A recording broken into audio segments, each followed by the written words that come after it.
Hi guys, this is Case Bernardo. For today's video ko ay share ko lang sa inyo yung mga binibili namin every sahod, ganun. Yung pang good for 2 weeks na. Like yung bigas, yung mga rekado like mantika, toyo, suka, sibuyas, bawang, paminta, mga ganun. So kayo ba guys? Paano kayo mag-budget? Ako kasi is naglilista ako ng binibili ko, tapos nakakompute na yun, din kung ano lang yung mga talagang kailangan, yun lang yung binibili namin. So, ako lang pala yung taga-bila. Yes, ako yun kasi nagbabudget. Kasi, syempre tayong mga misis, dapat magaling tayo sa budgeting. So, ang ginagawa kasi namin is, hindi kami bumibili ng mga delata ganyan. Kasi hindi kami masyadong mahilig sa ganun.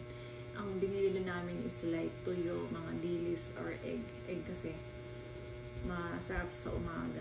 Tsaka hindi masyadong mabilis maluto ganyan. Tsaka hindi siya nasisira ganyan. So, tapos bumibili din kami ng mga noodles ganun. Hindi kami masyadong hindi kami nag-i-stock ng mga karne, isda, ganun, kasi wala naman kaming ref dito. Ang ginagawa namin is bumibili na lang kami everyday. Like, gulay, karne, tsaka isda, manok, ganun. Pero hindi naman lahat yun ha. Kunyari ngayon, karne, bukas, manok, ganun. So, ganun yung binibili namin. Ganun yung pag-budget namin. Tsaka, sa bigas.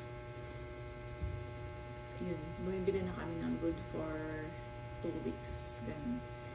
So, hindi pa namin ubos yung 10 kilos sa 2 linggo. 2 lang kasi kami. So, may sobra pa yun. And then, yun guys, naniniwala ba kayo na dapat lagi, alam niyo guys, kami naniniwala na dapat lagi yung asinan, laging puno yung asin. Kasi sorte yung ganyan. Tsaka dapat yung bigas ninyo, yung lalagyan nyo ng bigas ganyan, hindi siya nauubusan. Dapat lagay lang ng lagay ganun. Sorte kasi yun. And then yung wallet ninyo dapat meron siyang like this.